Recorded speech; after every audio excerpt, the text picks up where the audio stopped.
Studio K, Lauren Shahadi, Keith Costas with us as well. JP Morosi in a moment. We usually kick off these shows with some ha-ha, and we talk about college football and the NFL, whatever we did over the weekend, but a little different tone with which to start the program today after we got news of what Liam Hendriks is going through. And, there's sobering moments in our sport where kind of the human nature of this kind of pulls itself out from behind all this money talk and competition and who's going to be good and who's making this kind of dough. We talk about that in the offseason. And we got this news that Liam is going to be dealing with some challenges physically coming up in the next number of months. In fact, let's get right to his statement before we get any further. We're going to go to JP for some context on this as well. Liam put this out on Instagram yesterday. As a professional athlete, I've always been mindful to try and use my position in the public eye to the most positive ends possible by shining a light on causes or issues that touch close to home for myself, my wife, and my family. It is in that spirit that I wanted to share some personal health news I've learned in the past few days and do so on my own terms. Recently, I was diagnosed with non-Hodgkin's lymphoma. Hearing the word cancer came as a shock to my wife and I, as it does to millions of families each year. However, I am resolved to embrace the fight and overcome this new challenge with the same determination I've used when facing other obstacles in my life. Statement concludes, my treatment begins tomorrow, meaning today, Monday, and I'm confident that I'll make a full recovery and be back on the mound as soon as possible. I know with the support of my wife, my family, my teammates, and the Chicago White Sox organization, along with the treatment and care from my doctors, I will get through this. So the White Sox also put out a statement after this was learned yesterday. And this from Rick Hahn, White Sox Senior VP and GM. Our thoughts and reactions at this time are for Liam, the person, not Liam, the baseball player. I know the entire Chicago White Sox organization, our staff, his teammates, and certainly White Sox fans will rally in support of Liam and Christy during the coming months. Quite a bit. And finally, from Rick Hahn, knowing everyone involved, especially Liam, we are optimistic he will pitch again for the White Sox as soon as viable. In the meantime, we'll do everything in our power to support our teammate and his family as they face this challenge while also respecting their privacy. That's certainly an important component. Sobering news. And for survivors of non-Hodgkin's lymphoma, they're aware of the challenges he's going to go through. We get stories like this in pro sports. They're not superheroes. They're not immune to things like this. I remember the first baseball player that I kind of took stock of that announced he had cancer, and it was Hodgkin's disease, was Scott Radinsky, also White Sox, left-handed reliever.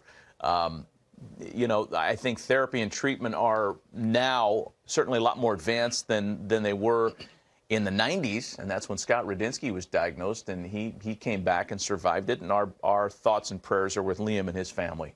Well, you said one thing about, these guys are not superheroes, and I think we've learned that through what's going on in the NFL, through Hamlin. Right. That, the human element comes alive with that. What's interesting about Liam, you get to know a lot of different baseball players on a lot of different levels, and some guys don't open up very often. I feel like, and I'm sure a lot of more fans feel like, they know him. Yeah. Because he's one of them. He's always there, ready to make a comment, always in front of the camera, willing to come on. He's come on this show. We always say he's a friend of the network. This guy's a friend of baseball to fans. And so that hit home hard because he really has made himself part of the fabric of our sport, in that you feel like you touch him, you know him, you feel him. So that was what really hit home when I got this news of him, that oftentimes you hear things of players or people going through things, but you're like, you're kind of removed. You don't really know them real well. It doesn't hit you quite as deep. This one, I feel like he's really part of our family. It hit me even deeper. He's a very transparent guy, and as you mentioned, he's very relatable. And that's why we, the league has kind of thrown their arms around him even before learning of this. Let's bring JP in here for some more context on what the challenges will be for Liam and what else you know about what he described yesterday.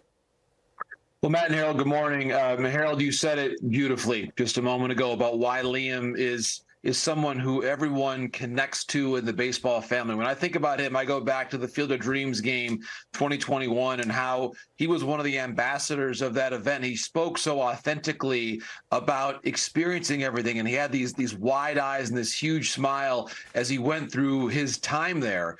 And I think that's emblematic of how he has gone about his career. He's been at different times on the fringes of the major leagues. He had to fight his way back.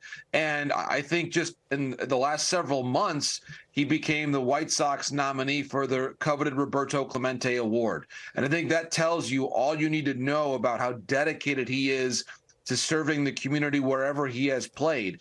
And I think when you consider his resume as a Clemente Award nominee, any cause or connection to the community he has been a part of. You can imagine almost anything. He has supported first responders, police, fire, military veterans. He was involved in a program called Blessings in a Backpack to help children who did not have enough food at home to make sure they had food for the weekend to go home and be able to have a full meal and good health.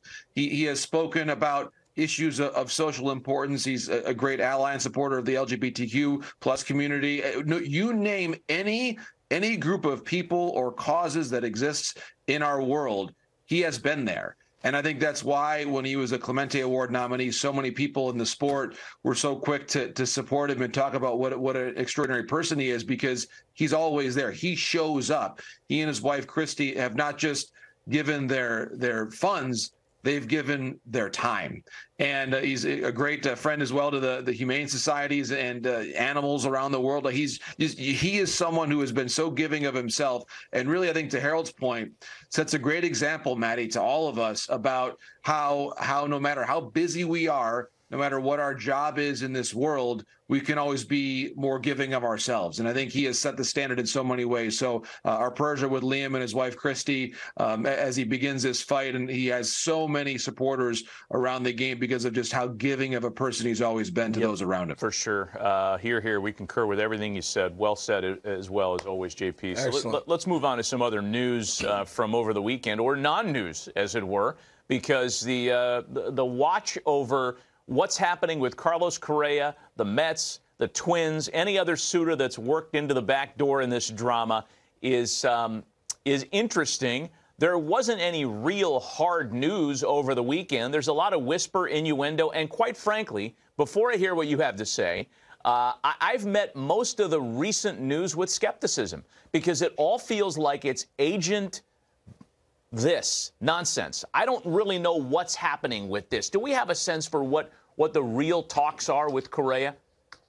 Matt, that's a great question. And certainly I spent some time over the weekend trying to ascertain as much as I could about what's going on. To your point, the reality is there's probably 3 or 4 people in the world who have a really good feel of exactly what's happening here.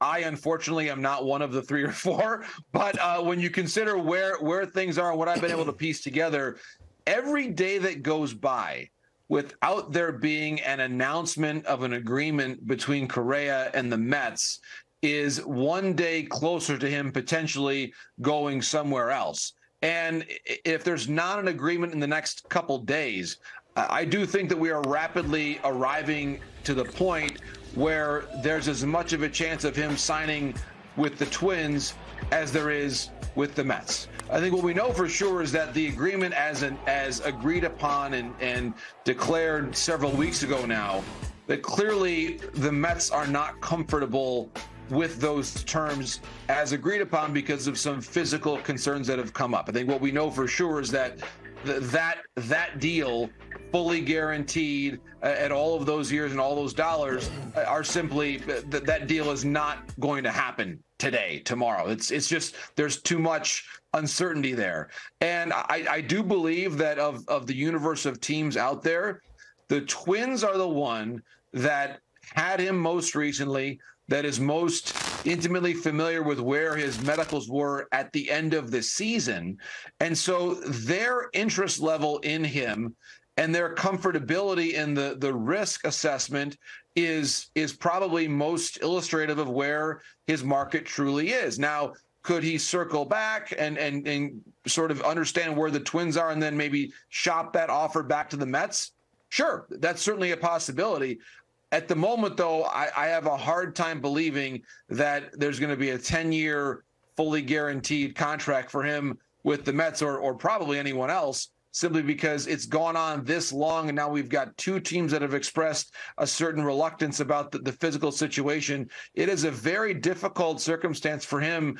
Now we're in the new year. And so I think that there's probably a relatively close percentage chance between the Mets and the Twins now, because it's simply been that long that the Mets and his camp have gone back and forth about where this could actually wind up. Yeah, and I do want to clarify, when I say everything sounds agent-y, I'm not speaking about one particular statement or camp. It's just in general, when you get stuff like this for which there's no information, the only information that's out there, to me, smells like PR.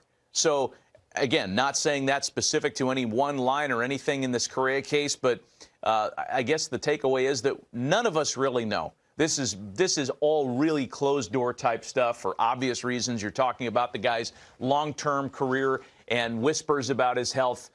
When there is actual news, we're certainly going to be